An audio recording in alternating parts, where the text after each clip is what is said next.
美国时事通，我是罗文。Well, thank you very much, Klaus, and hello to everyone in beautiful Davos. This has been a truly historic week in the United States.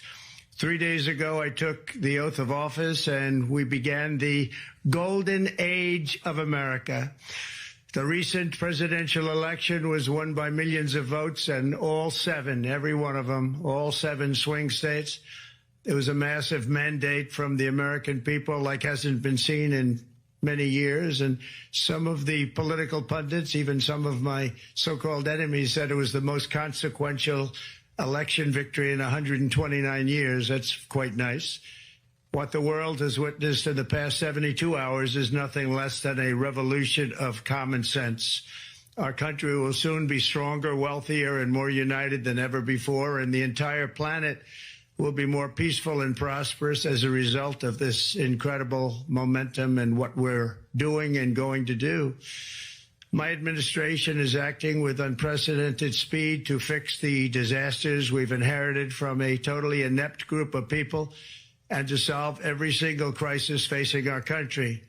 This begins with confronting the economic chaos caused by the failed policies of the last administration. Over the past 4 years, our government racked up $8 trillion in wasteful deficit spending and inflicted nation-wrecking energy restrictions, crippling regulations, and hidden taxes like never before.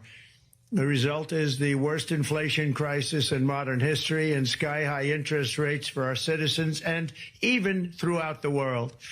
Food prices and the price of almost every other thing known to mankind went through the roof. President Biden totally lost control of what was going on in our country, but in particular with our high inflation economy and at our border. Because of these ruinous policies, total government spending this year is $1.5 trillion higher than was projected to occur when I left office just 4 years ago. Likewise, the cost of servicing the debt is more than 230% higher than was projected in 2020.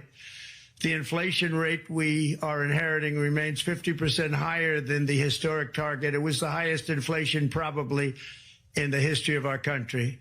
That's why from the moment I took office, I've taken rapid action to reverse each and every one of these radical left policies that created this calamity, in particular with immigration, crime, and inflation. On day one, I signed an executive order directing every member of my cabinet to marshal all powers at their disposal to defeat inflation and reduce the cost of daily life. I imposed a federal hiring freeze, a federal regulation freeze, a foreign aid freeze, and I created the new Department of Government Efficiency. I terminated the ridiculous and incredibly wasteful Green New Deal. I call it the Green New Scam, withdrew from the one-sided Paris Climate Accord, and ended the insane and costly electric vehicle mandate. We're going to let people buy the car they want to buy. I declared a national energy emergency, and it's so important, national energy emergency to unlock the liquid gold under our feet and pave the way for rapid approvals of new energy infrastructure. The United States has the largest amount of oil and gas of any country on earth, and we're going to use it. Not only will this reduce the cost of virtually all goods and services, it'll make the United States a manufacturing superpower and the world capital of artificial intelligence and crypto.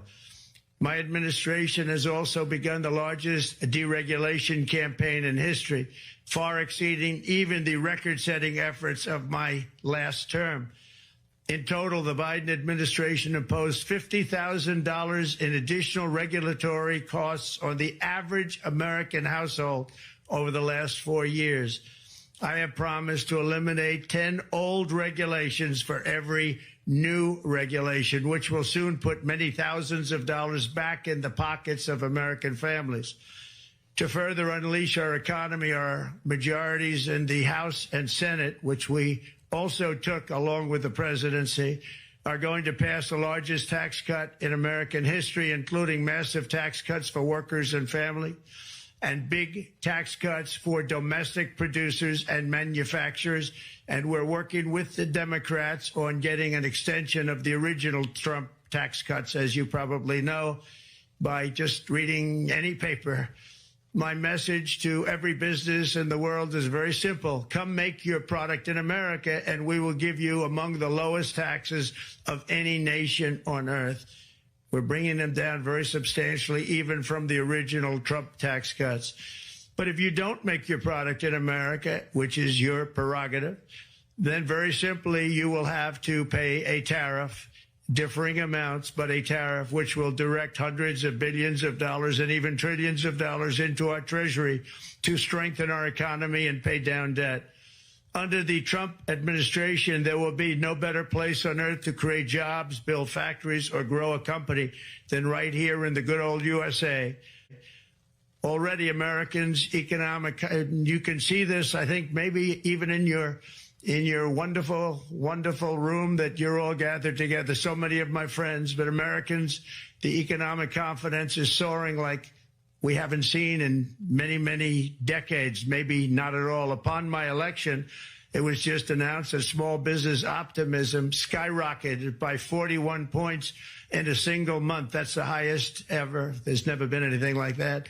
SoftBank has announced between a $100 and $200 billion investment in the U.S. economy because of the election result. And just 2 days ago, Oracle, SoftBank, and OpenAI announced a $500 billion investment in AI infrastructure. Other companies likewise have announced billions and billions and billions, adding up to trillions of investment in America, in the United States. And it's also reported today in the papers that Saudi Arabia will be investing at least $600 billion in America. But I'll be asking the Crown Prince, who's a fantastic guy, to round it out to around $1 trillion. I think they'll do that because we've been very good to them. And I'm also going to ask Saudi Arabia and OPEC to bring down the cost of oil. You got to bring it down, which, frankly, I'm surprised they didn't do before the election. That didn't show a lot of love by them not doing it. I was a little surprised by that. If the price came down, the Russia-Ukraine war would end immediately. Right now, the price is high enough that that war will continue. You got to bring down the oil price. You got to end that war.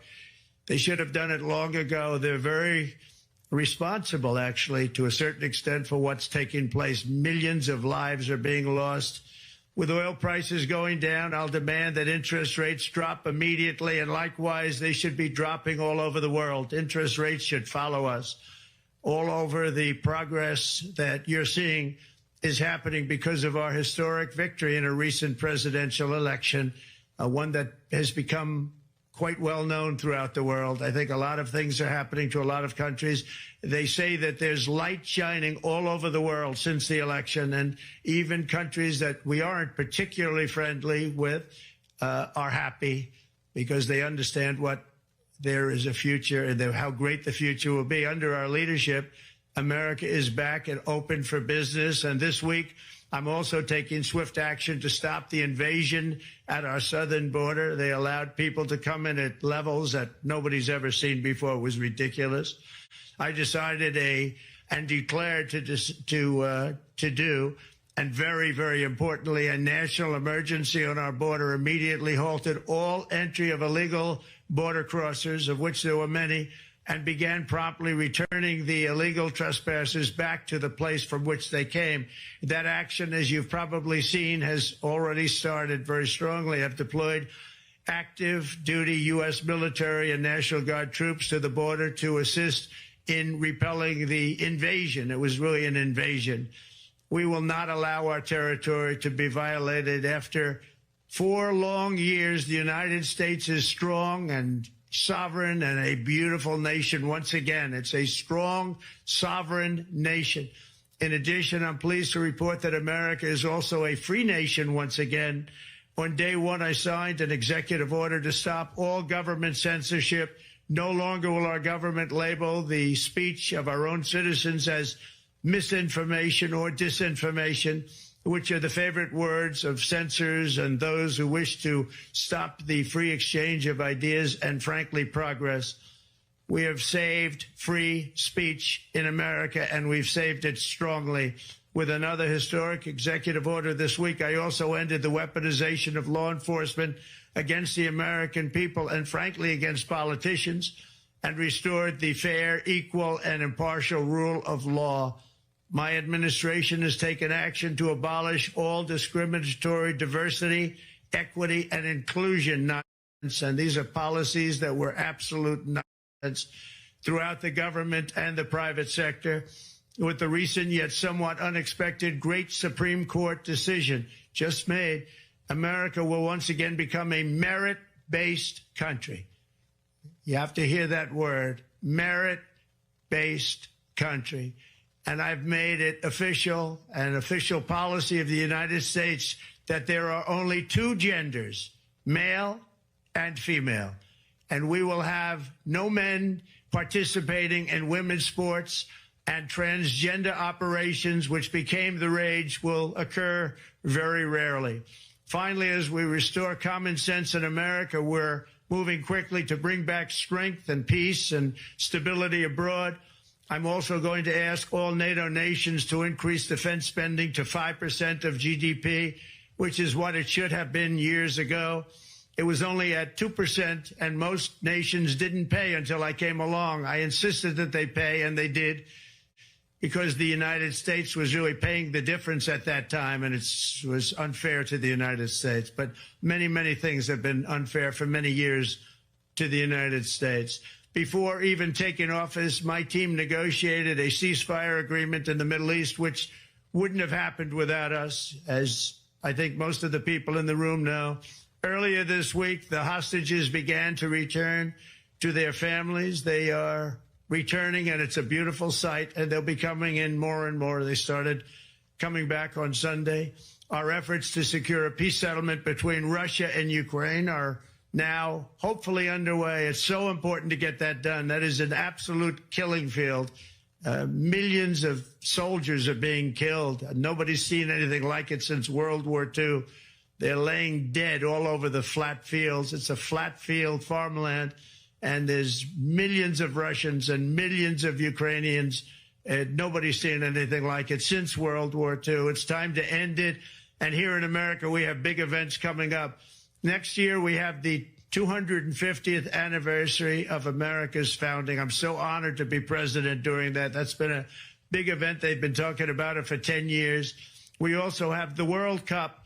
And I understand Gianni's in the room. Infantino, he was very instrumental in helping us get it. He's there with you someplace, I think. And I want to thank him for that. And then we have the Olympics coming up, which I was instrumental in getting also in my first term. And who would have known that by skipping a term, I would get the Olympics? I was upset. I said, you know, I got the Olympics to come and I won't be president. But it turned out through a stroke of luck, or whatever you might call it, that I'm going to be president during the World Cup and the Olympics and the 250th anniversary. So that's going to be three big events. And we've accomplished more in less than 4 days. We have really been working 4 days than other administrations have accomplished in 4 years. And we're just getting started. It's really an amazing thing to see. And the spirit and the light over our country has been incredible. Under the last administration, our nation has suffered greatly, but we're going to bring it back and make it greater, bigger, stronger, better than ever before. I want to thank everybody for being with you. I would have been there myself, except the inauguration was 2 days ago. I thought it might be a little bit quick to make it the first stop, but we'll get there one day. We hope to get there. But I do appreciate, I heard the audience is fantastic, and many of my friends are in the audience, and I will be taking questions now from some very distinguished people. Thank you all very much.